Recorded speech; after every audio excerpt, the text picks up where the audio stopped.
Oke, kita mulai saja. 5 ya. Oke, selamat pagi adik-adik semuanya. Bertemu kembali di mata kuliah embriologi. Sekarang pertemuan keempat dan kita akan membahas mengenai gametogenesis kedua. Minggu lalu kita bahas gametogenesis pertama, yang dimana di dalamnya kita bahas mengenai spermatogenesis pada hewan jantan. Pada pagi hari ini kita akan membahas gametogenesis kedua, yang di dalamnya kita akan bahas mengenai perkembangan folikel dan juga oosit pada hewan betina.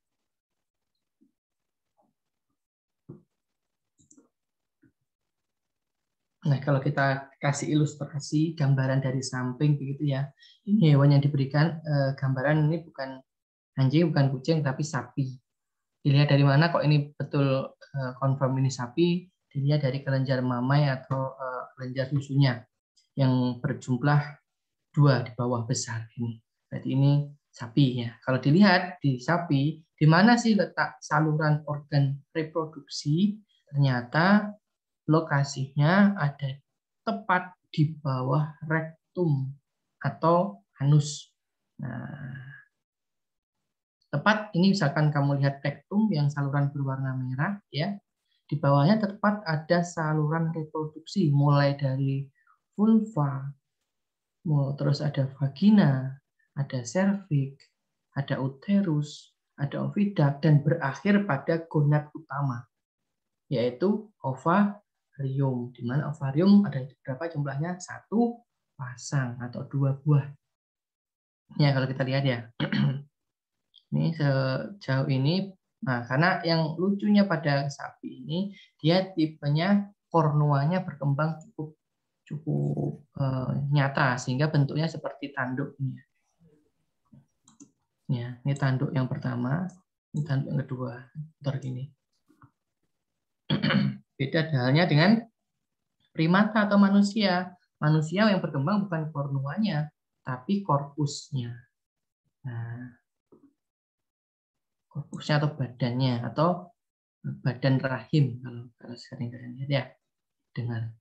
Nah, yang perlu dihati-hatikan kalau kalian nanti suatu saat diajak oleh dokter hewan lapangan untuk melakukan pemeriksaan kebuntingan misalnya ya, atau mau mendeteksi, mendiagnosis saluran reproduksinya ini normal atau enggak normal, nah tanganmu akan masuk rektal, masuk melalui rektum ini, otomatis melalui dilapisi oleh glove ya atau pembungkus tangan. Nah, masuk ke sini.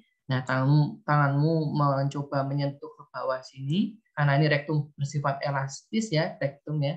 Bisa ditekan ke bawah sampai kamu mendeteksi, meraba, merasakan saluran-salurannya, rasanya, bentuknya, konsistensinya itu normal apa tidak, atau ada bentukan lain yang serasanya abnormal. Itu ya. Tapi yang perlu dihati-hatikan, ternyata di bawah saluran reproduksi betina ini juga ada bentukan cukup besar ini. Nah, yang berwarna abu-abu ini adalah vesika urinaria atau kantong kemih. Ya, kantong kemih. Sehingga ketika nanti suatu saat nanti kamu akan diajak untuk mendeteksi adanya fetus ya, adanya fetus di saluran reproduksi betina ini, otomatis dia akan membesarkan fetusnya ya, membesar, dilapisi oleh cairan plasenta.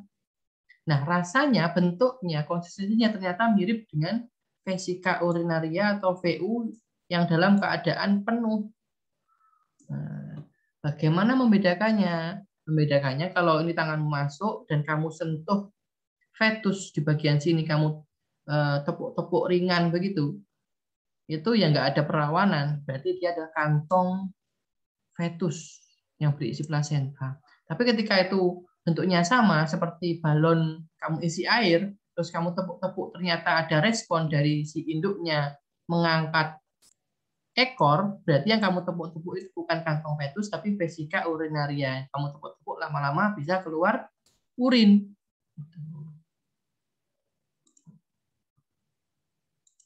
Ya, ini saluran-salurannya. Jadi yang paling dalam itu ada gonad utama, yaitu ovarium. Lalu setelah ovarium nanti mengeluarkan oosit sekunder yang diovulasi itu ya.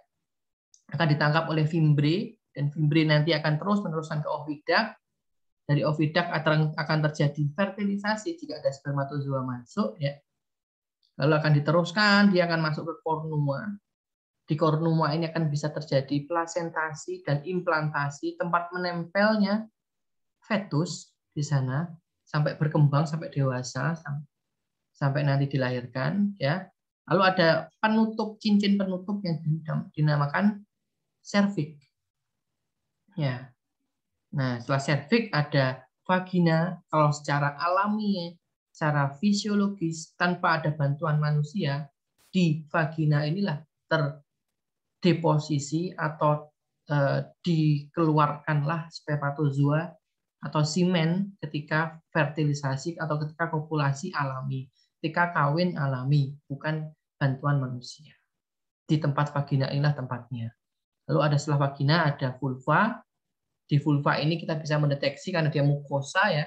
Mukosa, kita bisa mendeteksi pada sapi atau hewan-hewan lain ketika dia birahi atau pengen kawin, vulvanya otomatis dia akan membengkak, membesar, dan akan terisi oleh kapiler-kapiler darah. Ciri khasnya berwarna merah. Kalau normalnya kan warnanya pucat. Itu ya. Itu sekilas. Kita masuk sekarang ke proses oogenesis dan juga folikulogenesis. Perhatikan ya, ada dua proses di dalam ovarium. Ada oogenesis dan juga folikulogenesis. Kalau folikulogenesis berarti yang berkembang apa? Folikel. Dari apa kemarin? Dari primordial sampai degraf. Kalau ingat ya, praktikum kemarin ya. Dari mulai primordial sampai degraf. Itu berarti terjadi proses folikulogenesis. Nah, di dalam folikel itulah di dalamnya pasti ada oositnya. Nah, ternyata oosit ini juga berkembang, berproses dari mulai dia oogonium sampai nanti menjadi oosit sekunder yang siap untuk dilepaskan atau diovulasikan. Itu. Jadi ada dua proses di sana, ya. Nah, proses pembentukan sel telur atau ovum yang sudah matang atau oosit sekunder yang nanti dilepas menjadi ovum itu, ya.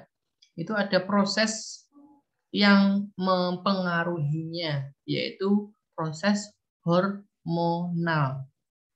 Nah, di dalam ovarium ada eksokrin dan endokrin, keduanya ini adalah termasuk dalam pengaruh hormonal, di mana hormon-hormon tertentu akan mempengaruhi perkembangan folikel, perkembangan oosit, dan hormon-hormon tertentu berfungsi untuk memperjelas tanda birahi. Hormon tertentu lagi berfungsi untuk melepaskan ovum dari folikel degraf. Itu tidak lepas dari pengaruh hormonal yang sangat penting. Oleh karena itu, kalau yang di sini, adik angkatan ini, ada yang bapaknya mantri hewan, dokter hewan, dan sebagainya, sering ikut ke lapangan, pasti problem pada sapi, kambing, domba, atau ternak lainnya yang dia ruminansia pada betina, pasti ada istilah gangguan reproduksi pada betina. Itu sering terjadi, karena memang tidak ada kandungan hormon yang pas untuk tubuhnya. Loh, kok bisa kurang toh? Karena intake makanan pada ternak tidak sebagus pada satwa liar atau pet animal atau hewan kesayangan. Sehingga untuk mencukupi tubuhnya sendiri aja mungkin pas atau kurang. Apalagi ini untuk kebutuhan reproduksinya.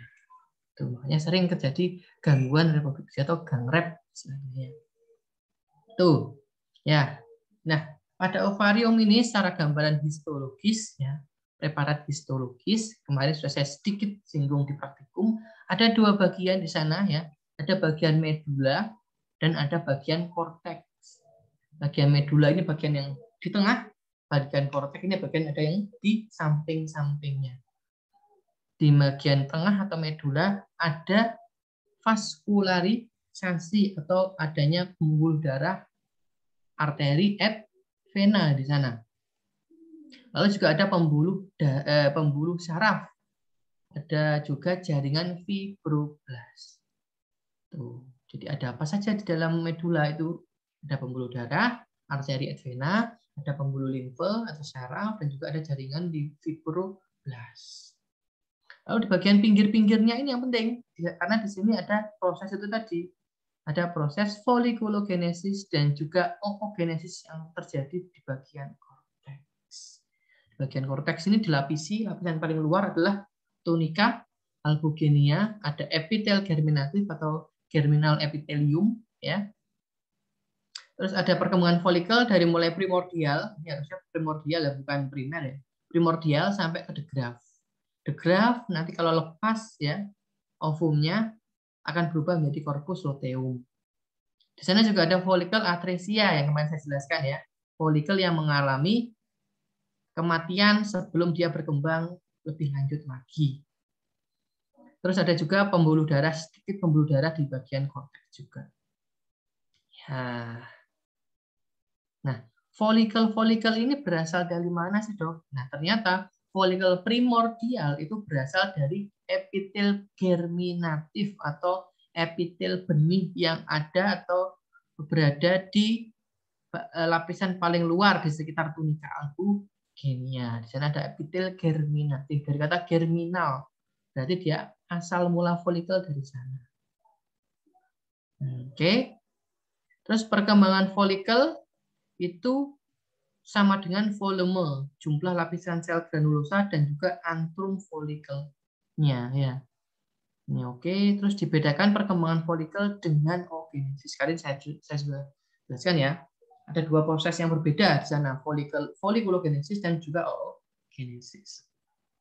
Nah, ini yang sebetulnya yang saya akan jelaskan pada pagi hari ini. Kalau kalian tahu konsep pada bagian ini saja, sebenarnya nggak usah ke slide berikutnya, selesai kuliah ini ya. Jadi ada dua proses. Yang kiri yang kalian lihat di bagian kiri itu adalah proses yang dinamakan oogenesis. Yang sebelah kanan ini adalah folikulogenesis yang kesemuanya berkembang berirama. Artinya bersamaan. Ya, bersamaan. Nggak ada dia berkembang oogenesis dulu sampai dia menjadi secondary oosit, baru terjadi perkembangan primordial folikel, nggak ada. Kesemuanya akan berirama. Ya. Dimulai dari apa? Misalkan kalian lihat di sebelah kiri. Di situ ada perkembangan dari mulai oogonium ya. Dia akan mengalami mitosis pembelahan ya menjadi primary oosit ya, 2N. Nah, dia mitosis bukan meiosis. Dari 2N menjadi tetap 2N. Dari oogonium menjadi oosit primer. Nah, ketika dia mengalami oosit primer, ya, oositnya menjadi oosit primer, otomatis dia akan menjadi primordial folikel. Folikelnya mulai berkembang menjadi primordial folikel. Oke? Nah, oosit primer ini dia akan terus tumbuh, ya. Tumbuh, kalau kalian lihat, kalau kalian perhatikan di waktu SMA, ada fase-fasenya ketika oogenesis dari mulai anafase, telofase, metafase, ya masih ingat ya? Nah itu dari mulai oosit primer dia akan tumbuh menjadi proses profase pertama ya, masih primary oosit, tapi dia tumbuh menjadi atau berkembang berproses menjadi dalam proses profase 1 ya, profase 1 ini baru menjadi primordial folikel. Alright. Nah, di situ disebutkan ada present at birth. Apa artinya? Jadi ketika adik-adik semua ini masih dalam kandungan yang cewek, itu ternyata sudah ada proses oogenesis yang berjalan, tapi baru sampai ke profase 1. Baru setelah kamu lahir, ceprot, itu baru nanti berkembang menjadi berikutnya sampai ada secondary oosit. Gitu ya. Nah, sampai kamu menjadi childhood, ovarium ini masih inaktif. Artinya apa? dari mulai oogonium sampai menjadi primary oosit, dia inaktif, nggak akan berkembang menjadi proses berikutnya. Baru nanti setelah dewasa kelamin, nah kalau pada manusia sering kita dengar atau pada primata ketika sudah mulai menstruasi, ya baru ovarium ini aktif, ya bukan inaktif lagi. Oke, ditandai dengan apa? Ditandai dengan folikelnya, bukan primordial terus, tapi sudah mulai berkembang menjadi primer atau folikel primer. Tuh ya. Oke, tadi ya. Nah, terus berikutnya di proses oogenesis ini dari mulai profase 1 dia akan berkembang menjadi oosit sekunder, ya. Oosit sekunder di mana folikelnya dari mulai primary dia terus akan berkembang menjadi growing follicle. Apa itu growing follicle? Yaitu folikel sekunder. Ya. Terus berkembang terus menjadi folikel Gravian atau folikel de Graaff. Ya. Nah, ketika folikel de Graaff ini kan dia siap untuk diovulasikan. Ditandai dengan apa? Oositnya dia sudah menjadi oosit sekunder di mana metafasenya sudah menjadi metafase yang kedua. Ditandai dengan apa? Ditandai dengan lepasnya first polar body atau polar body yang pertama. Ya. Dengan proses meiosis, bukan mitosis. Nah, itu ya. Terus terjadi ovulasi. Nah, ketika ada sperma masuk, ini spermanya juga kurang tepat dalam bagian ini ya. Apa kesalahannya, Dek? Dalam menggambar sperma atau spermatozoa. Terlihat ekornya ada 2, ya. Jadi dia abnormal. Nggak mungkin yang abnormal ini bisa masuk ke dalam oosit. Gitu ya. Yang betul ya gambaran spermatozoa yang paling bawah. Ekornya 1. Oke. Terus kalau sudah ada spermatozoa masuk, dia mengalami proses penggabungan materi genetik atau singami, ya. Baru oositnya ini atau ovumnya ini melakukan proses meiosis kedua. Ditandai dengan apa? Lepasnya second polar body atau polar body yang kedua. Jadi polar body berapa kali lepas? 2 kali. 1 kali di dalam organ reproduksi betina, ya, sesaat setelah ovulasi. Nah, pelepasan sekunderi polar body kapan terjadi? Sesaat setelah ada spermatozoa masuk. Ya, itu ya. Oke. Clear ya di sini ya. Dari bagannya sudah kita bisa lihat perbedaannya. Nah, ini kalau kita kasih gambaran histologisnya ya. Loh, ovarium kan bentuknya seperti kelereng, Dok. Ya kan? Dia dinamis. Nah, kok dia nggak jatuh ke bawah, nggak jatuh ke cavum abdominis. Dia ternyata ada penggantungnya. Semua organ dalam tubuh kita kok nggak jatuh secara gravitasi ya. Harusnya kan jatuh secara gravitasi ke bawah. Kok enggak ini? Ternyata dia punya penggantung. Supaya dia tidak kemana-mana ya. Apa nama penggantungnya? Yaitu mesovarium. Oke, clear di sini ya. Terus di gambaran ini dijelaskan ada proses di bagian korteks, ada folikulogenesis dan oogenesis, ya, dari mulai epitel germinalium atau germinal epithelium, dia akan mengeluarkan primordial follicle dan di dalamnya juga ada oogonium, ya. Lalu berkembang menjadi primary, secondary, terus tertiary, terus ada de Graaff lepas ovumnya menjadi corpus luteum yang ini terus berputar. Dok, kalau mungkin nggak ada manusia yang normalnya hanya 1 atau sapi yang normalnya ovum lepas itu hanya 1, ini lepasnya 10 misalkan dalam satu siklus bisa. Nama metode teknologinya adalah super ovulasi. Gimana sih dok caranya? Tubuh kita, ini termasuk juga pada manusia ya. Kok bisa dok manusia di super ovulasi? Bisa, misalkan contohnya dia pada manusia ini sudah program suami istri ya, sudah program punya anak tapi nggak punya anak-anak. Terus diprogram terus secara alami nggak keluar anak, terus cek ke dokter kandungan ternyata ada problem dalam proses fertilisasinya di ovidaknya, ada kendala di ovidaknya, sehingga dokter menyimpulkan oke, kita fertilisasikan di luar, ya di luar tubuhnya.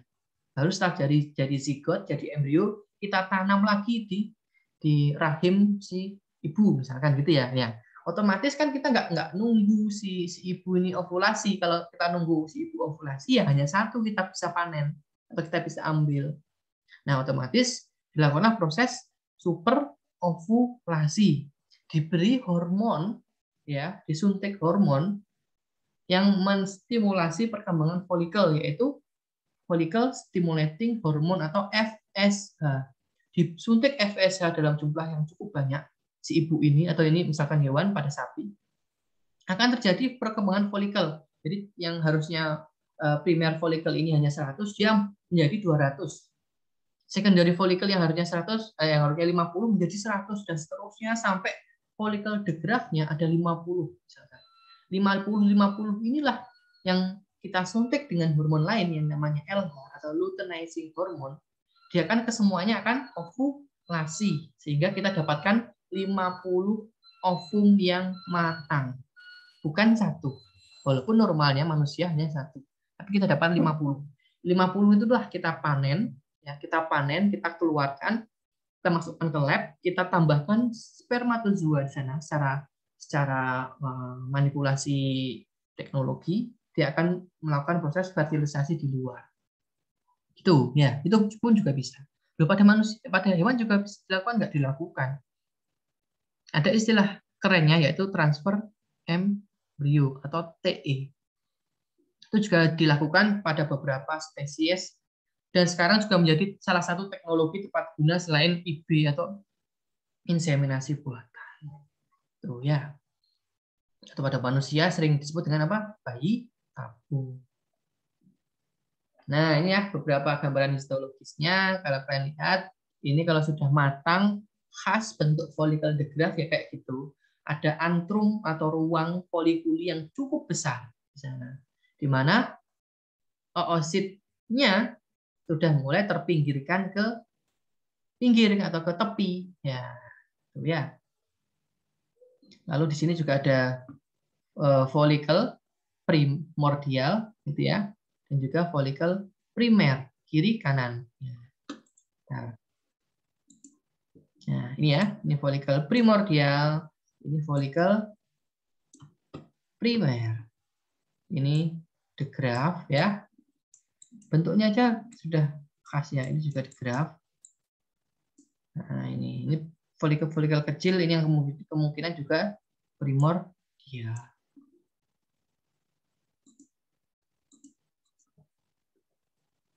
Nah, inilah kalau yang kalian lihat ya, kalau dia sudah mengalami pematangan oosit sekunder ya, sudah lepas first polar body-nya, dia akan diovulasikan. Ternyata yang diovulasikan bukan hanya ovum saja.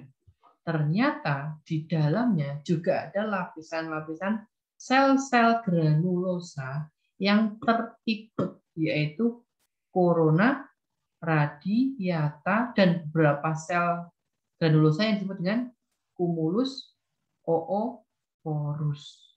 Nah, jadi ada beberapa bagian di sini cumulus ooporus dan sebagian besar ada korona radiata. Yang ini fungsinya ya juga melindungi, membarierkan, melapisi. Nah, di situ ya. Tapi tetap lapisan ovum yang paling luar adalah zona pellucida. Ya. Terus di bawahnya nanti ada membrana vitellin, di bawahnya lagi ada cairan sitoplasma, dan tepat di tengah ada nukleus atau pronukleus. Yang dimana ketika nanti ada spermatozoa masuk ke sini, pronukleus inilah yang atau menyatu dengan pronukleus jantan yang ada di kepala spermatozoa. Terjadilah proses singami. Dari kata sin artinya menyatu, gami adalah gamet. Ya, ada penyatuan dua gamet, jantan dan betina. Namanya singami. Terus kita diadopsi di Indonesia dengan kalimat Indonesia menjadi senggama. Ya, kalau kalian pernah dengar ya, itu dari kata ilmiah yang dinamakan singami, penyatuan dua gamet. Oke. Oke, berikutnya ada folikel primer, ini penjelasannya ya. Dia termasuk unilaminar ya. Belum ada lapisan yang melapisi, terdiri dari oosit pertama, bukan sekunder ya. Oosit primer dikelilingi oleh epitel pipih pubis yang belum termasuk sel granulosa.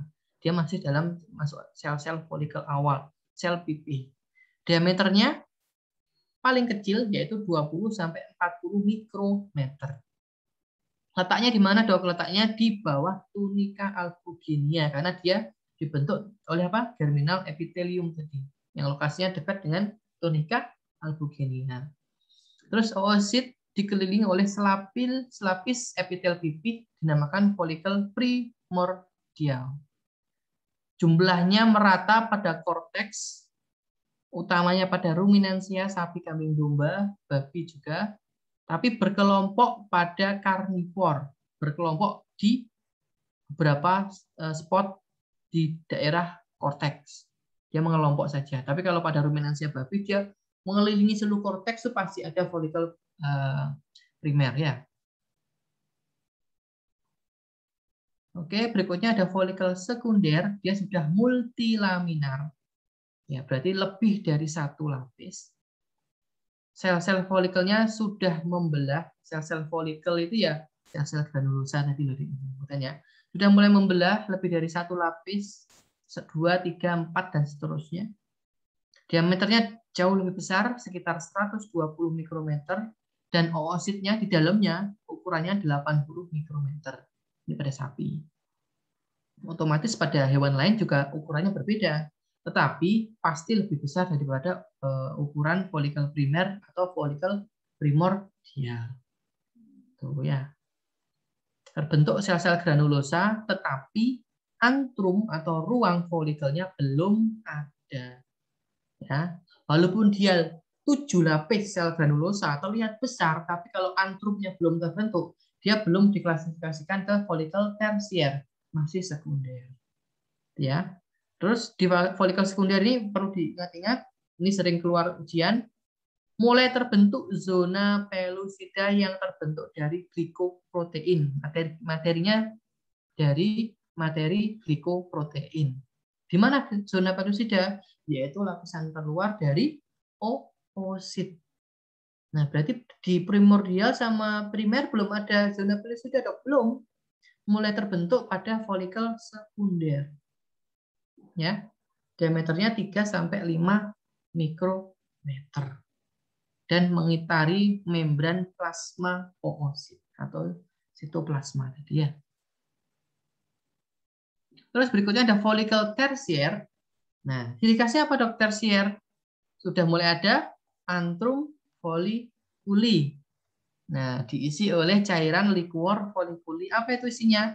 Hormon, 2 hormon penting. Yang paling banyak adalah hormon estrogen. Tapi juga dikeluarkan hormon apa? Hormon inhibin. Karena folikel itu juga harus dibatasi perkembangannya. Kalau nggak ada inhibin, folikel ini terus-terus dibentuk. Belum masanya, belum usianya sudah menopause nanti. Ya, makanya perlu adanya hormon inhibin ini dibatasi. Berapa? Manusia 1 ovulasinya, sapi 1, mungkin babi sekitar 12 sampai 13 ovum yang dikeluarkan sekali siklus, tapi nggak boleh lebih daripada itu. Terus oosit yang pertama primer berdiameter besar ini ya 150 sampai 300 mikrometer. Oke, itu tersier. Harusnya bawahnya digraf dulu ya, tapi ini yang dijelaskan langsung folikel atresia. yaitu prosentase oosit yang dikeluarkan lebih sedikit, tetapi folikelnya tidak berkembang. Ya, dari kata kuncinya, folikel apapun, kalau dia tidak berkembang lebih lanjut dengan oositnya rusak, dia masuk kategori folikel atresia. Ya, terjadi pada folikel primordial, sekunder, paling banyak ya, didahului oleh regresi ovum, lalu dinding folikel, kesemuanya rusak.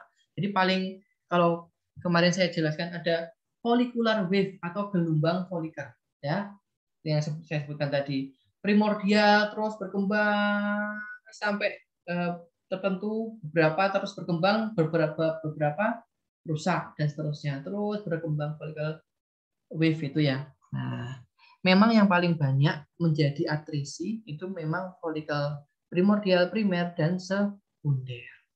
Tuh. Oke, berikutnya ada corpus luteum. Ini kok nggak ada digraf ya? Ya, ini yang belum sampai dijelaskan oleh PJMK adalah folikel digraf ya. Nah, berarti betul perkiraan saya, harusnya setelah tersier ada digraf. Kalau digraf itu adalah folikel yang sudah matang dengan antrum folikulnya paling besar space-nya. Ya, tandanya ketika semakin besar antrum, semakin besar estrogen yang dikeluarkan, berarti si sapinya mengalami Siti Nurfadila, otomatis sapinya akan mengalami apa? Siti Nurfadila, satu kata.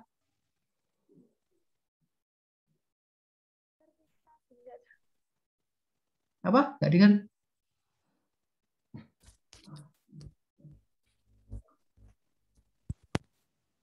Pembuahan dok, enggak? Iya enggak? Yo, yang lain.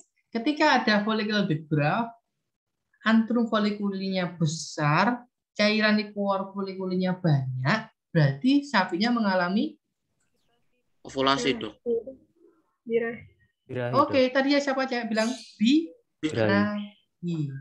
Nah, jadi kalau kamu mendeteksi ada sapi birahi, ya, dia celingak-celinguk, terus rame berisik, begitu ya, menggesek-gesekkan bagian belakangnya ke tembok.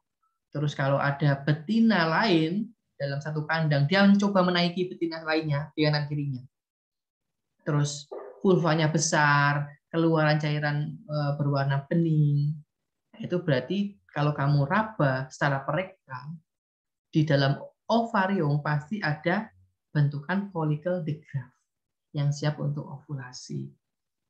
Berarti kalau kayak gitu pada sapi boleh nggak dok di IB atau di kawin suntik? Belum. Ya, belum. Pada beberapa spesies lain primata itu tepat waktu itu ya, waktu birahi, waktu pengen kawin dikawinkan tepat. Tapi pada sapi nunggu 18 jam kemudian. Karena ovulasi pada sapi itu terjadi 18 jam setelah birahi berakhir. Bukan pas birahi di kawin suntik. Itu yang membedakannya. Oke, digraf selesai, atresis selesai. Berikutnya setelah ada ovulasi, folikel digraf akan berubah menjadi apa? Corpus luteum. Ovulasi terjadi di bagian stigma, ya, karena di sana sedikit sekali ada pembuluh darah.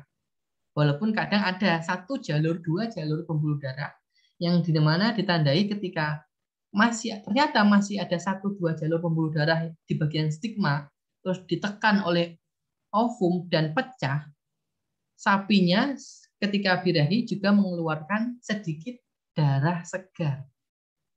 Nah, makanya sering dilapori oleh peternak, dok sapi saya menstruasi, yaitu berarti dia terjadi ovulasi. Tuh. Padahal sudah nggak pengen, nah, sudah nggak pengen dok, sudah nggak ada tanda-tanda birahi, kok malah justru menstruasi, ya itu malah pas waktu tepat untuk di IB atau di kawin suntik. Itu ya. Tapi juga ada beberapa bagian stigma yang benar-benar clear, nggak ada pembuluh darahnya. Itu. Oke, ketika foliodigraf terjadi ovulasi, foliodigraf akan berubah menjadi korpus hemorrhagicum terlebih dahulu ya. Korpus hemorrhagicum atau korpus rubrum. Ingat-ingat ya.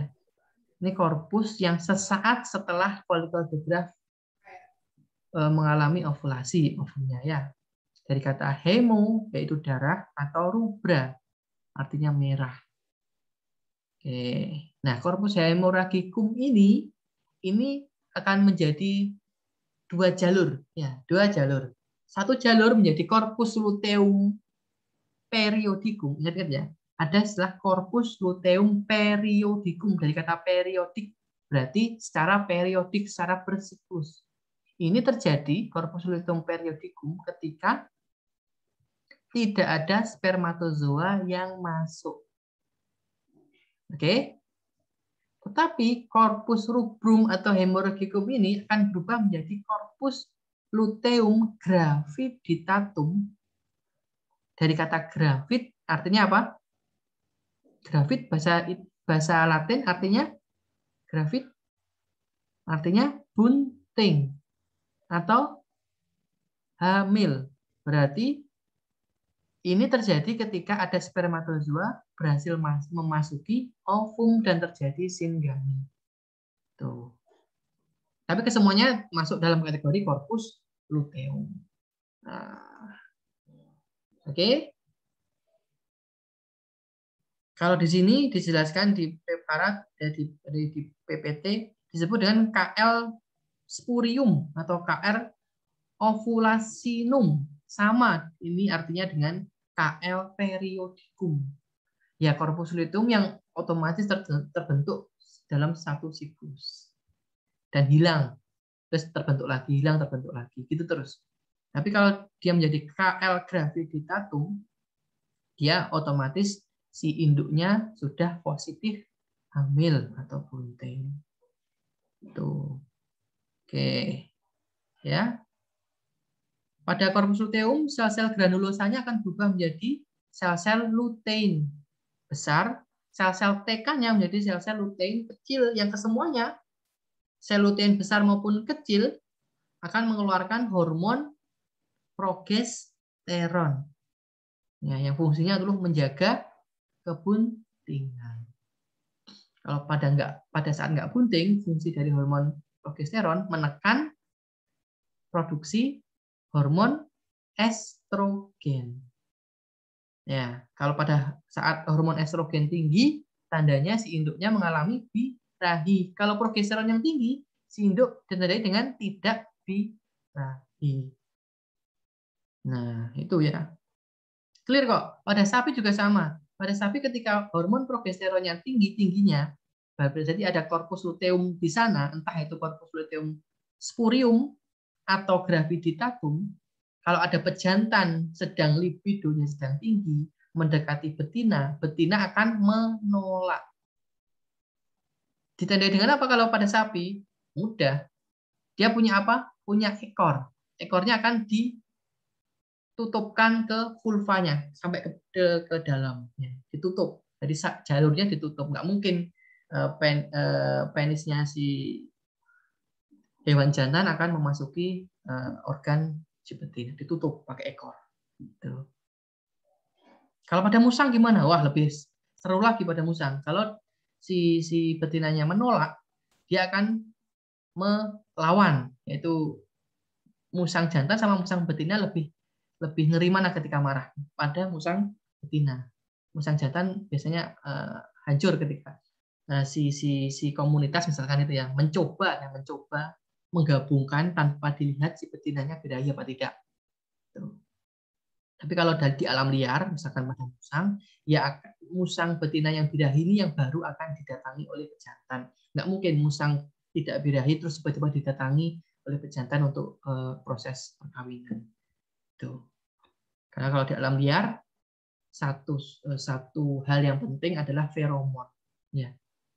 Feromon itu dibentuk ketika estrogen tinggi. Feromon ini bisa dicium oleh hewan jantan jauh-jauh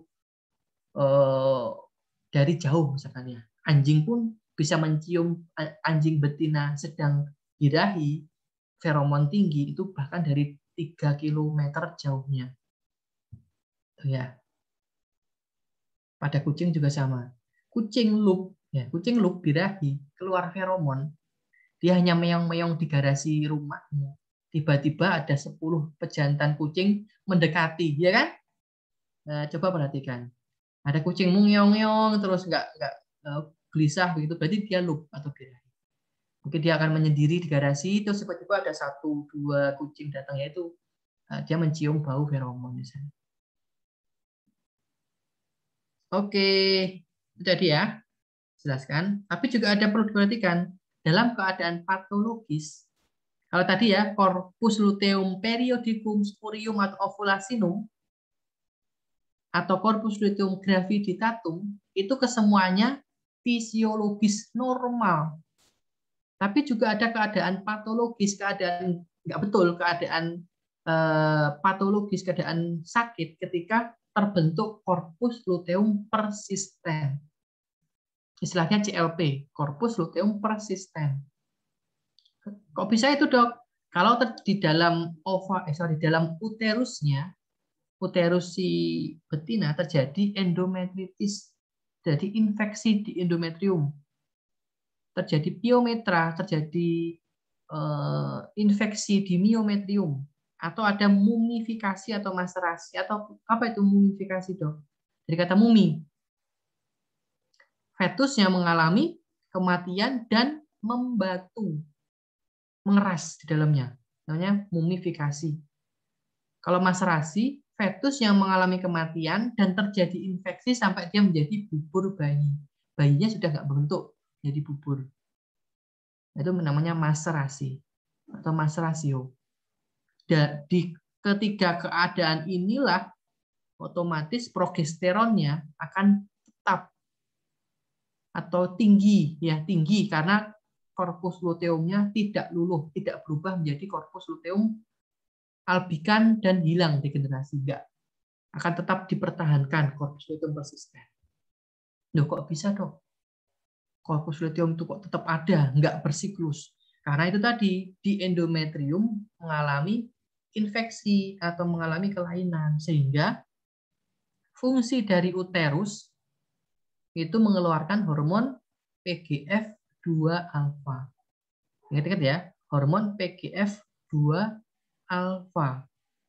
Ini hormon yang dikeluarkan oleh uterus yang berfungsi untuk melisiskan corpus luteum. Ya, untuk melisiskan corpus luteum.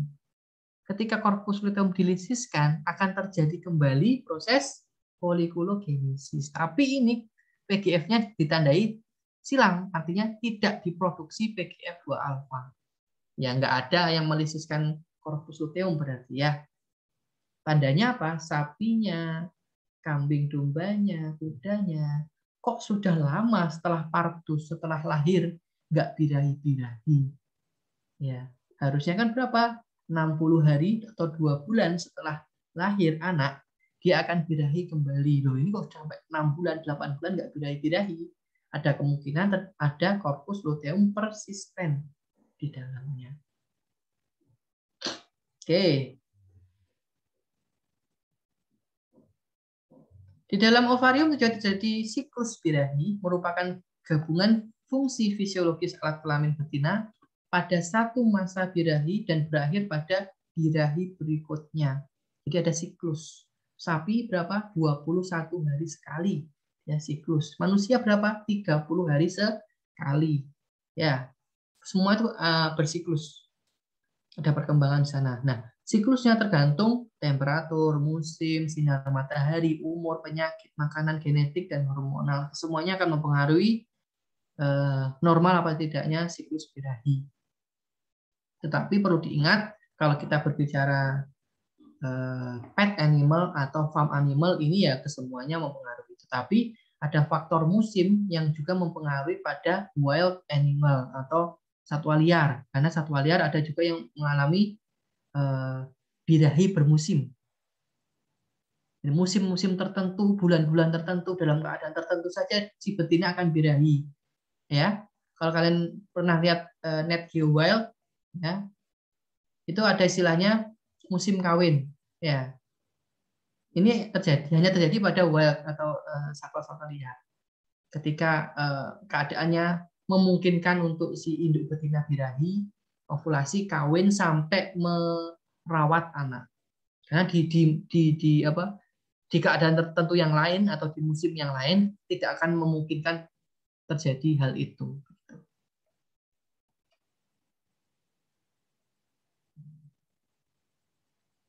Oke, perubahan fisiologis tergantung dari hormon yang ada di ovarium. Ini mempengaruhi tingkah laku seksual, ya. Semakin tinggi kadar estrogen yang dihasilkan, otomatis tingkah laku seksual si betina akan semakin nyata terjadi. Itu ya. Sama, pada sapi juga sama. Tanda-tanda seksualnya. Kambing domba, kuda, anjing, kucing pun kelihatan sama. Kalau si betinanya sudah mulai vulvanya sudah berkembang, salurannya sudah berkembang, lalu pada sapi sudah mencoba menaiki kanan kirinya atau jumping heat namanya ya, jumping heat itu bertanda-tanda awal. Oh, berarti estrogennya sudah mulai tinggi. Masuk fase premipara atau sapi remaja. Nah, itu ya. Terus perubahan fisiologis ada lapisan endo dan myometrium yang mempengaruhi, karena di lapisan endo dan myometrium juga diproduksi hormon apa tadi? PGF2 alfa. Terus ada folikel yang ada di ovarium dan sebagainya. Terus pelajari aja. Nah, siklus birahi ini ada beberapa gejala-gejalanya yang kita bisa lihat. Yang pertama, ada fase proestrus. Dari kata pro berarti siap-siap untuk apa? Untuk estrus. Proestrus. Tandanya gimana? Hewan tersebut mulai persiapan datangnya masa birahi. Belum birahi ya? Masih persiapan awal untuk birahi. Ditandai dengan apa? Mulai meningkatnya vaskularisasi di organ reproduksi. Semuanya. Baik di gametnya, di ovariumnya, sampai ke organ terluar yaitu vulva. Akan terjadi peningkatan vaskularisasi. Ditandai dengan apa? Membengkaknya organ atau saluran dan memerahnya organ itu. Kalau kita pegang, hangat ya, karena vaskularisasi darah itu kan panas. Hangat gitu ya. Terus korpus luteumnya mulai degenerasi, mulai lisis korpus luteumnya. Oleh bantuan hormon apa tadi? PGF2 alfa. Oke, terus mulai terjadi perkembangan folikel ya. Sampai step di mana mulai terbentuk ya, bukan matang ya. Mulai terbentuknya folikel juga. Nah, terus sel-sel epitelnya mulai berinti ya. Baik itu tunggal atau lapis. Itu tanda-tanda proestrus, fase awal birahi. Terus fase berikutnya ada fase estrus. Estrus itu sendiri, yaitu fase periode birahi, ditandai dengan hormon estrogennya sedang peak performance atau sedang masa puncak kadar estrogennya. Kalau ini dilakukan populasi atau kawin, berarti si betina tidak akan menolak. Nah, itu ya tandanya ya, tidak akan menolak. Berarti dia siap untuk proses kopulasi. Oke, terjadi juga aktivitas tuba dan keluar cairan uterus. Karena cairan uterus ini penting, dalamnya ada namanya histotrop. Ya. Fungsinya selain untuk sebagai media spermatozoa bergerak sampai ke ovum, juga sebagai sumber nutrisi. Baik itu untuk ovum, baik itu untuk spermatozoa atau embrio yang terbentuk nantinya. Oke. Terus berikutnya ada fase metestrus. Ini fase setelah estrus berakhir. Ciri khasnya mulai terbentuk apa? Korpus luteum. Ditandai dengan hormon P4 tinggi. Apa itu hormon P4? Hormon yang dikeluarkan korpus luteum yaitu progesteron. Itu meningkat. Tandanya sudah tidak ada tanda-tanda birahi lagi. Sudah stop nggak mau dikawini. Ya. Kalau dia fase metetrus ini ternyata terbentuk embrio, ya, terbentuk embrio bakal cikal anak. Nah, embrio itu akan mengalami proses implantasi, menempel pada mana? Menempel pada uterus. Uterus bagian mana? Tergantung spesies. Manusia pada primata pada korpusnya atau pada badan rahim. Tapi beberapa spesies yang multipara, contohnya babi, kucing, anjing yang anaknya normalnya lebih dari satu, perkembangan atau implantasi penempelan embrio ini terjadi pada kornua atau tanduk rahim. Terus di sini juga ada istilahnya vaginal plug, atau pada spesies wild ada istilahnya sperm plug, ada sumbatan air mani atau air simen atau air spermatozoa. Fungsinya apa? Supaya tidak ada spermatozoa atau kuman lain yang masuk ke dalam uterus. Karena sudah dipastikan si induk ini mengalami kebuntingan. Jika ada spermatozoa ya. Tapi kalau nggak ada spermatozoa, metestrus nggak, tetap metestrus. Tapi cuma nggak ada sumbatan air mani atau vaginal plug di sana. Oke. Berikutnya fase terakhir yaitu fase diestrus. Ini fase yang cukup lama atau paling lama. Fase terpanjang dari siklus birahi ditandai dengan hormon progesteronnya peak performance atau lagi puncak-puncaknya hormon progesteron.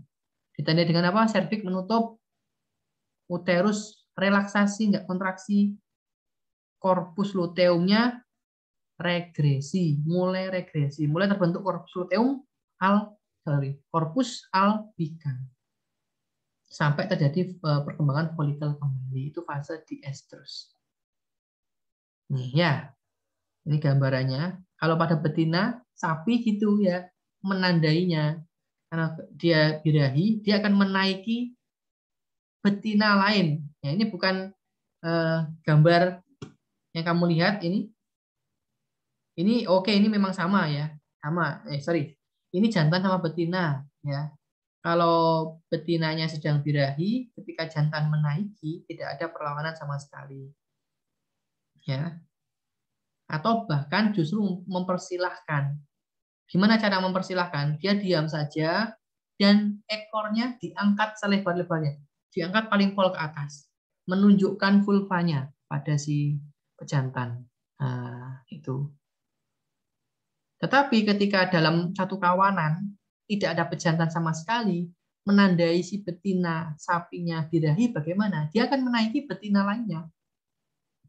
Itu namanya jumping hitch, saling menaiki. Oh, berarti dalam satu kawanan, misalkan kalau di New Zealand atau di Australia kan sistemnya rearing ya. Sapi itu nggak dikandangkan dikeluh satu persatu, tapi dilepas dalam satu kawanan besar. Terus bagaimana owner peternaknya melihat mana yang birahi? Ya itu tadi gampang. Dari jauh kita lihat mana yang menaiki, saling menaiki. Kita tandai. Itu. Berarti dia fase birahi. Kita sendirikan, 18 kemudian kita IP. Tuh. Oke, ini gambaran saja. Ini namanya follicular wave ya.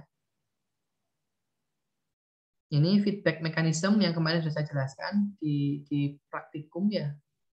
Fungsi dari hormon-hormon ini menstimulasi apa, terus menghambat apa, dan seterusnya. Oke. Saya buat agak cepat saja, waktunya pas ya. Oke, ada yang ditanyakan?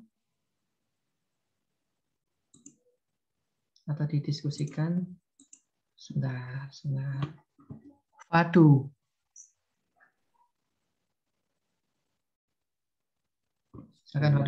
Sebelumnya suara saya apa sudah terdengar jelas, Dok? Jelas. Sebelumnya perkenalkan, nama saya Muhammad Fadwal Fajar. Saya mau bertanya, antara kawin langsung sapi betina dengan jantan itu lebih cepat antara kawin langsung apa dengan disuntiknya inseminasi buatan, Dok? Oke, sip. Terima kasih pertanyaannya. Berikutnya Julian Idris.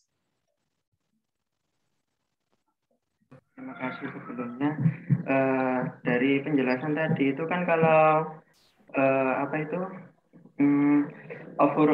ovumnya super memproduksi paling banyak gitu dong. Itu kan disuntik hormon FSH kan ya dong. Itu kalau nantinya pertama disuntik, apa itu ada efeknya selanjutnya atau nanti misal sapinya itu apa ya terjadi ini dok, apa sih berkeinginan untuk disuntik FSH terus gitu dok? Apakah efeknya nanti begitu atau tidak? Oke, sip, bagus pertanyaannya. Terakhir Fikri. Assalamualaikum sebelumnya, apakah suara saya sudah terdengar, Dok? Oke, silakan.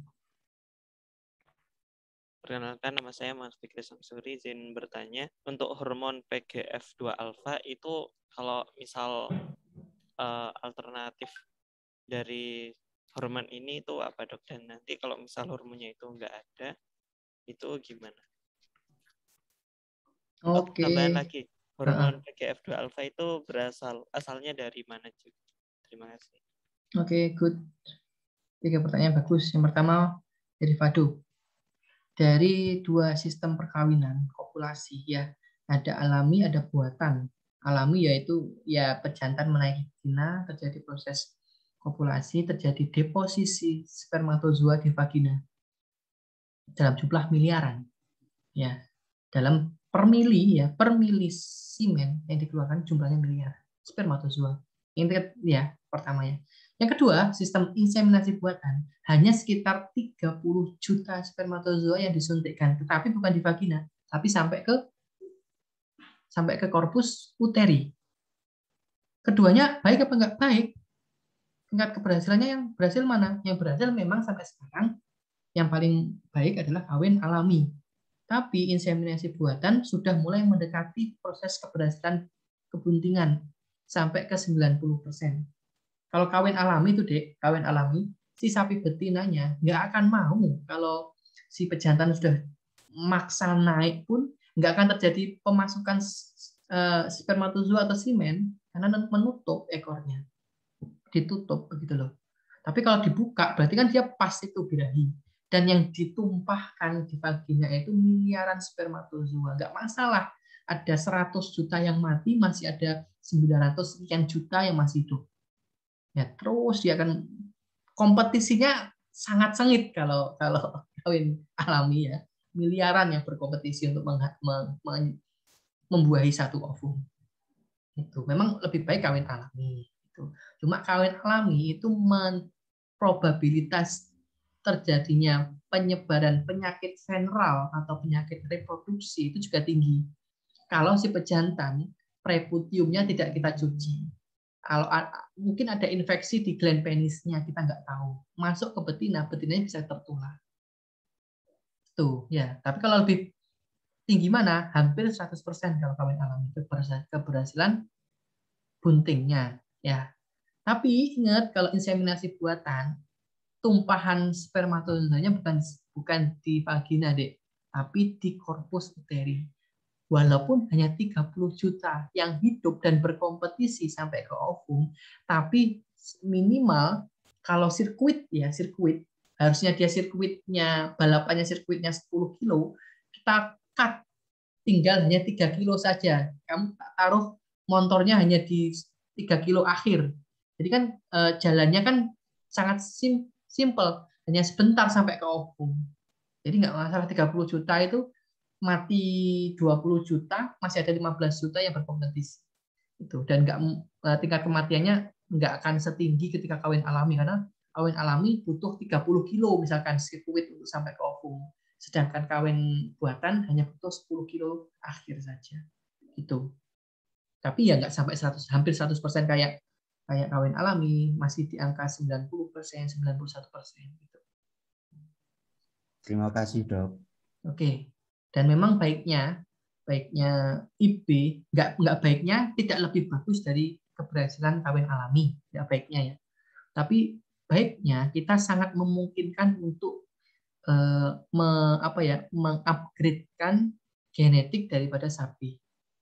Sapi yang besar, kalau kalian mau lihat sapi Belgian Blue, pernah dengar sapi Belgian Blue, sapi DM, sapi double muscle, itu nggak mungkin terjadi dengan proses kawin alami. Dia akan mengalami proses kawin suntik, disuntikkan per gen-gen yang bagus, dikawin suntik sampai terjadi sapi Belgian Blue dan seterusnya. Itu ya. Waduh. Terus berikutnya Julian Andris tadi pertanyaannya cukup bagus. Sapi super ovulasi ya. Memang ini pasti ada, bahkan ada badan khususnya di Indonesia milik pemerintah, yaitu BET Cipelang, Balai Embrio Transfer Cipelang di Jawa Barat. Kalau kalian nanti mau magang ke sana silahkan.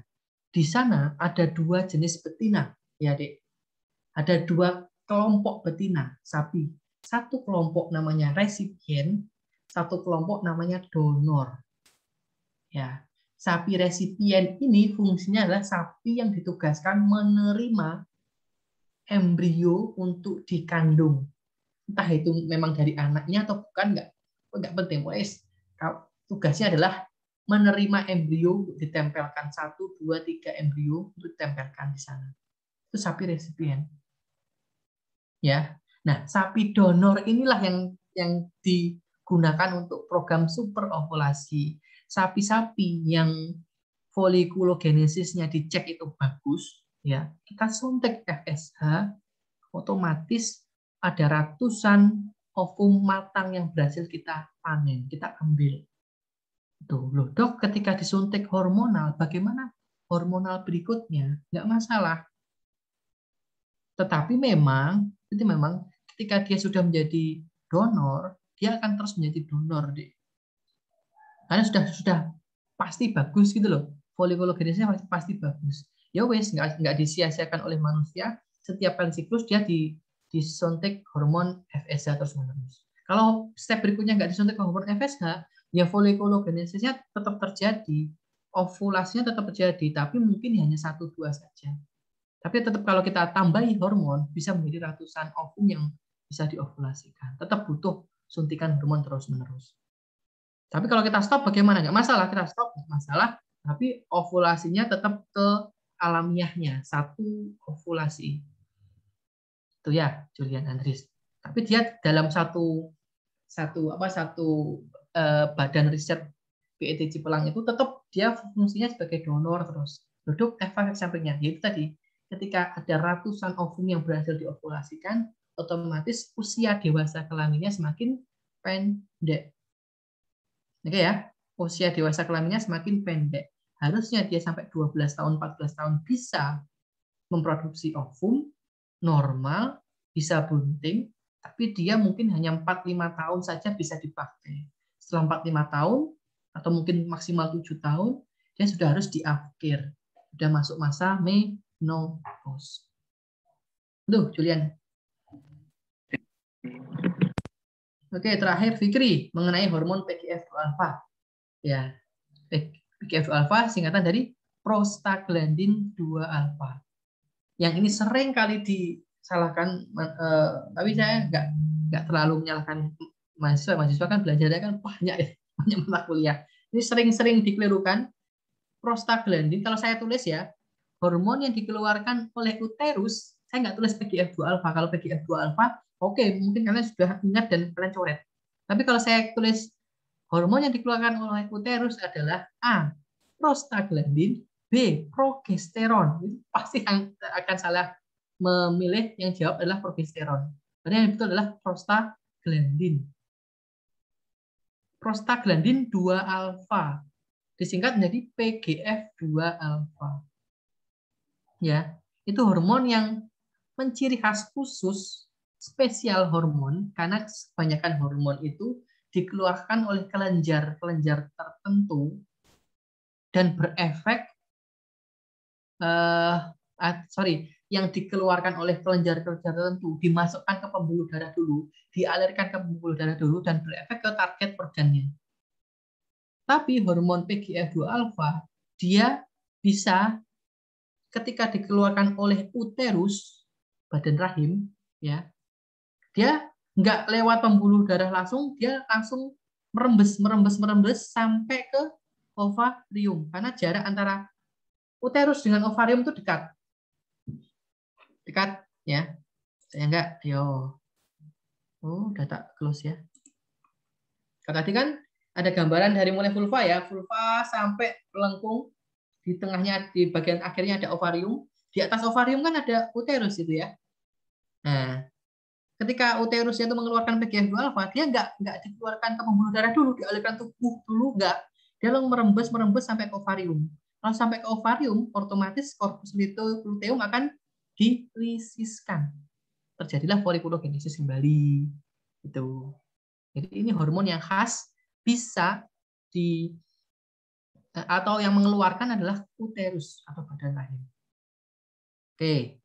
Nah, yang karena dia memang khas dan dikeluarkan oleh uterus, terapinya kalau hewan tersebut kekurangan hormon PGF2 alfa, ya kita punya preparat hormon PGF2 alfa sintetis dari luar. Ada preparat hormon itu ada. Kita suntikkan intramuskular boleh, tapi lama. Ada yang lebih cepat lagi efeknya. Langsung ke intrauterin. Intrauterin. Duh, gimana dok suntik intrauterin itu? Nyuntiknya, kamu masuk melalui alat IB, ya, masuk ke serviks sampai ke korpus uteri, ujung alat IB-nya. Baru kamu semprotkan hormon PGF2 alfa. Ini hormon yang khas, nggak ada hormon yang lain prosesnya semacam PGF2 alfa. Ketika hormon PGF2 alfa kamu tumpahkan ke uterus, uterus langsung menyerapnya dan menganggap itu sebagai hormon PGF2 alfa produksinya. Langsung berefek ke ovariumnya untuk melisiskan korpus luteum. Itu yang menceritakan. Hormon yang lain harus diterapi dengan disuntik intramuskular atau intravena. Masuk ke pembuluh darah terlebih dahulu, diputer dulu ke seluruh tubuh, baru nanti menuju ke target organ. Target organnya mana? Tergantung. Growth hormone ya ke tulang sama muscle untuk pertumbuhan. GnRH ya ke ovarium dan seterusnya, tergantung fungsi organnya. Tapi kalau PGF2 alfa langsung dari uterus menuju ke ovarium. Itu yang khas di sana. Ya, ada ya hormon PGF2 alfa preparat obat ada. Atau misalkan kalau nggak ada PGF2 alfa, itu ada hormon yang lain ketika disuntik efeknya seperti hormon PGF2 alfa, yaitu hormon HCG. Ya, human chorionic gonadotropin. Human chorionic gonadotropin. Hormon yang dikoleksi dari ibu yang sedang hamil. Ibu-ibu yang sedang hamil diambil urinnya, terus dipisahkan hormonnya, itu ada hormon human chorionic gonadotropin. Tuh. Itu ya, Fikri. Siap. Ada yang tanya lagi? Iya, dokter. Nggak ada? Ada?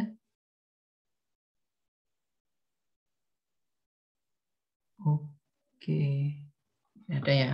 Oke, kalau nggak ada, saya akhiri perkuliahan pada pagi hari ini. Sedikit ilmu dari saya ya, semoga bermanfaat untuk kalian semuanya. Pelajari step by step kuliahnya. Yang bingung, silahkan membuat kelompok belajar masing-masing. Nggak apa-apa, nggak usah malu membuat kelompok belajar, karena satu paham belum tentu yang lain paham ya. Kalau bisa membuat kelompok belajar kan enak.